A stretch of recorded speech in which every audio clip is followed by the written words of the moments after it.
예, 수고 많으십니다. 경기 양 출신의 정성 의원입니다.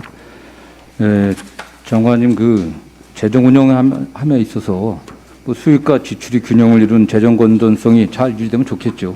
그러나 그것만이 재정 운영이나 재정 관리 최고의 가치나 목표는 아니지 않습니까? 그게 예, 경제가 재정 운영하면서 경제가 좀 지속 가능하게 하고 혁신적 성장이라든가 공정분배를 통해 갖고 국가 전체 총후생이 증가될 수 있게 그렇게 재정이 운영돼야 되는 거 아니겠습니까? 네. 그러나 우리가 경제사를 보게 되면은 기존의 경제 시스템이 만들어 놓은 어떤 사회적 또는 여러 가지 자산이라든가 또는 뭐 경제 가치들이 일시 붕괴되는 그런 사건들이 있었습니다. 경제 성장이라든가 경제 상황이라든가 또는 경기 변동이 과학적으로 예측 가능하게 일정하게 또는 규칙적으로 진행되는 건 별로 없습니다. 예측 불가능합니다.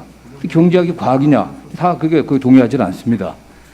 지금 우리가 뭐 과거에 겪었던 IMF 위기라든가 또는 세계적인 금융위기, 최근에 코로나 위기가 우리가 그냥 누구나 다 상식적으로 예상했던 그런 위기가 아니지 않습니까?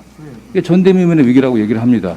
이런 면에서 이러한 위기에서 우리가 재정 건전성의 어떤 논리에 집착하고 한다고 하면은 이게 그런 위기를 극복할 수 없는 게 사실 아닙니까, 사실은요. 재정이 적극적 역할을 해야만 그 과정에서 피해보는 그런 어떤 가장 낮은 계층의 사람들, 특히 일자리를 잃는 노동자들, 이 사람들에 대한 대책을 만들어낼 수 있는 거 아니겠습니까? 저는 그 면에서 우리 정부가 좀 잘해왔다고 보고 지금 갑자기 뭐 재정 준칙 때문에 문제가 되는데 지금 우리 정부가 지금까지 뭐 재정 준칙이 없어 갖고서 뭐가 잘못된 게 있었습니까? 대한민국 재정 운영 그렇게 엉망이었습니까? 재정 준칙이 없어 갖고서? 그런 건 아니지 않습니까, 사실은? 예, 의원님, 뭐 지금까지는 저는 다른 나라보다도 양호하게 해왔다고 보고요.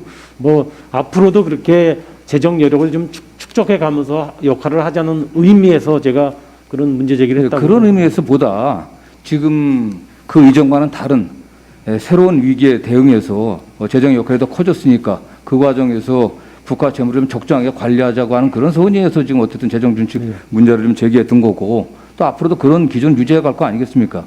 지금 뭐 우리나라가 뭐 정부나 또는 정부 여당이 예산 원 없이 마음대로 쓸 수 있는 그런 구조 아니지 않습니까, 사실? 그렇습니다.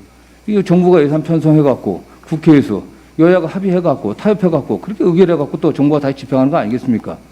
저는 뭐 갑자기 재정 준칙이 뭐 나왔냐 안 나왔냐 갖고 이게 국회에서 이렇게 문제되는 것 자체가 좀 참 이상하다고 보고 있습니다.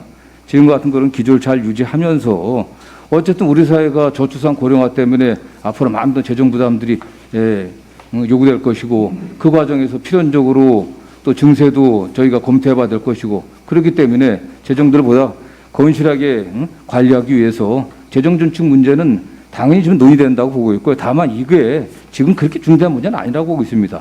그다음에 장기 재정 전망도 지금 사실은 뭐 40년 후에 어떤 일이 일어날지 어떻게 하겠습니까? 이게 무슨 뭐 과거의 IMF 위기라든가 금융위기, 코로나 위기 같은 그런 위기도 있지만은 우리가 근대화를 근대 산업혁명 이후에 2차 혁명, 2차 산업혁명, 3차 산업혁명, 지금 4차 산업혁명 시대로 진입한다고 하는데 그 이전과는 완전히 다른 폭발적인 또 경제 성장 이런 그런 계기들이 또 만들어질 수 있는 겁니다, 사실은요. 그리고 물론 최악에 대비된다고 생각하지만 무조건 최악만 있는 건 아니지 않겠습니까? 그렇기 때문에 지금 여러 가지 추정이라든가 가정을 전제로 한 것 때문에 지금 계속 여기 논란이 되고 있는데 좀 그런 게 크게 문제된다고 보지는 않고 있고요. 다만 어쨌든 뭐 여야 의원들의 주장들이 정부가 지금 위기 상황에 있어서 재정들을 좀 보다 건실하게 좀 관리해달라고 하는 그런 요구를 알고 좀 잘 준비했으면 좋겠습니다. 네. 지금 현안 관련해서 하나 묻겠습니다. 지금 뭐 야권 일부에서 지금 공정경제 3법뿐만 아니라 쉬운 해고와 임금 삭감을 좀 쉽게 하는 노사관계 노동법도 함께 개정되지 않으면은 이 4차 산업 전환 과정에서 엄청난 마찰이 예상될 수밖에 없다. 이렇게 주장하시는 분도 계신 것 같습니다.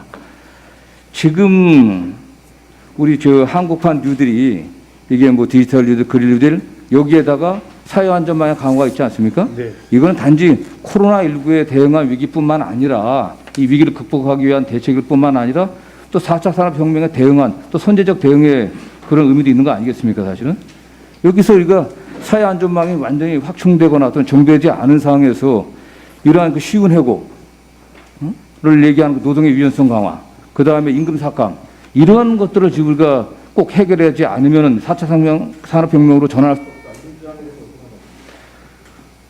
예, 의원님, 저는 지금 이제 코로나19가 가장 충격을 많이 주는 게 취약계층하고 특히 고용 충격이라고 생각을 합니다. 그런 측면에서 본다면 저희가 코로나 위기를 극복하는 과정에서 가장 역점을 뒀던 것이 고용 유지인데요. 그런 측면에서 저는 지금 고용 유지를 하는데 총력을 기울여야 될 상황이 아닌가 싶습니다. 다른 아잔대보다도 고용 유지를 좀 지켜나가는 것이 어떤 정책적인 최우선순위라고 생각을 하고요. 예, 그렇기 때문에 예. 지금 이러한 코로나19 위기 상황에서 그렇지 않아도 일자리가 사라지고 없어지는 그런 상황에서 해고를 갖다가 네. 쉽게 할 수 있는 그런 노동법 개정은 좀 적절치 않은 상황이다. 저는 이렇게 생각합니다. 예, 동의하시죠? 네. 지금 상황적으로 보면은 코로나 위기의 한복판이기 때문에 그런 논의가 조금은 시기적으로 맞지 않을 거라고 생각이 됩니다. 하나만 더 묻겠습니다. 어쨌든 지금 그 뭐 지출도 좀 저희가 잘 관리해야 되겠지만 이 수입도 좀 잘 관리해야 될 것 같아요. 지금 그 지난 5년간 미수납 불납 결손액이 367조 원인데 저는 뭐 지난해 미수납 86조 1천억 중에서 체납자 재력 부정 및 거수불명으로 한 미수납이 50조가 좀 넘습니다. 그다음에 기타 사유가 한 22조 4천억 정도 되고요. 관계기관 예산 부족으로 못 거둔 게 2,900억 넘는다고 얘기를 하는데 저는 이게 최근에 국세청이 빅데이터를 이용해 갖고서 세금 불법 탈루자들을 적발해 갖고 많은 걸 추징했다는 얘기를 좀 들었는데 이게 좀 종합적인 어떤 점검들을 좀 해야 될 것 같아요. 지금 여기서 뭐 체납자 재력 부정 및 거수불명 이게 이렇게 해 갖고서 못 거두는 게 말이 안 되는 거 아니겠습니까? 저는 그래서 좀 전 부처가 가능한 국세청을 중심으로 해갖고 정보를 공유하고 공동 대응할 수 있는 시스템을 만들어야 되지 않겠나 생각하는데 어떻게 생각하십니까? 예, 의원님 지금 말씀하신 대로 국세 체납과 관련해서 미수납액이 상당히 많이 있는데 다만 최근에 와서 증가세가 좀 감소됐는데요. 그게 국세청이 여기에 대해서 전력 투구한 결과라고 저는 생각합니다. 거기에 의원님 말씀하신 대로 빅데이터를 활용한다든가 여러 가지 조직을 보강한다든가 해서 체납 관련해서는 최대한 역점을 두고 있는데요. 의원님 말씀하신 대로 좀 더 체계화될 수 있도록 하고 또 관련 인프라가 보강되는 것이 저도 필요하다고 생각합니다. 대책을 좀 더 보강하도록 하겠습니다. 예, 그 체납액 보면 물론 국세청이 제일 많지만 금융위도 전체 한 21% 되고요. 중기부가 9%, 예. 노동부가 한 6%, 그다음에 국토부 쭉 이렇게 돼 있는데 이 전 부처가 지금 정보를 공유하면서 공동으로 대응할 수 있는 그런 시스템을 좀 만들기를 좀 검토하기를 좀 부탁드리고요. 예, 그렇게 하겠습니다. 그다음에 압류액보다 집행액이 커갖고 3.6조 원을 갖다가 이게 결손 처리한 것도 이것도 문제가 있는 것 같아요. 그다음에 시효 완성에 따른 것이 1조 원인데 시효 완성되려고 하면 극히 일부라도 저 시효 중단 조치를 취해야지 1조가 넘는 돈이 시효 완성에 따라서 이게 포기되는 것도 말이 안 되는 것 같습니다. 그래서 지금 그렇지 않아도 세수 확보에 어려움을 겪고 있는데 이 미수납 불납 결손액 이건 좀 줄이려고 하는 보다 좀 강력한 조치가 있어야 된다고 생각합니다. 예, 의원님 지금 말씀하신 대로 지적하신 시효 완성 불납 결손 같은 경우는 정말 있어서는 안 될 사안입니다. 네. 지금 국세와 관련돼서는 아까 말씀드린 것처럼 관련 인프라 개선을 저희가 강력하게 추진을 하겠고요. 이 이외에 국세에 의해 세외 수입인 경우에도 똑같이 그 같은 수납 관리 체계를 좀 갖추도록 하겠습니다. 네, 또 하나만 더 묻겠습니다.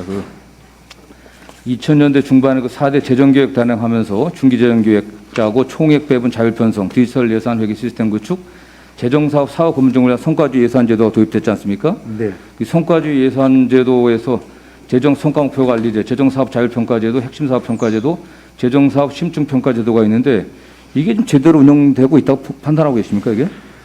네, 의원님 특히 이제 성과 관리 체계와 관련돼서는 저는 상당 부분 좀 부실하게 운영되는 것을 저희도 문제의식을 해서 아마 이번에 국가재정법을 개정해서 전면적으로 제가 보는 데는 성과관리제도에 대해서는 근본적으로 이번에 제도 개편을 했다는 말씀을 드리고요. 네. 관련 법안이 아마 국회에 제출이 될 겁니다. 예, 이거 그 성과주의 예산제 도입 취지에 맞게 네, 네. 예산 편성으로 한류가 미흡한 네. 있다고 지금 진단이 되고 네. 있으니까 그런 부분들이 좀 제대로 돼 갖고서 결국은 지출 구조 조정 뭐 추경하면서 많이 했다고 하지만 그런 일이 없게 예산 편성 단계부터 사실은 조치가 돼야 될 거 아니겠습니까? 네. 좀 더 그 기능을 높일 수 있도록 제도 개편을 좀 강력하게 해주고 좀 당부드리는 걸로 질의 마치겠습니다. 네. 예, 뭐 의원님 지적을 잘 유념해서 보강하도록 하겠습니다. 예, 정성호 의원님 수고하셨습니다. 이어서 양양자 의원님 질의하시겠습니다.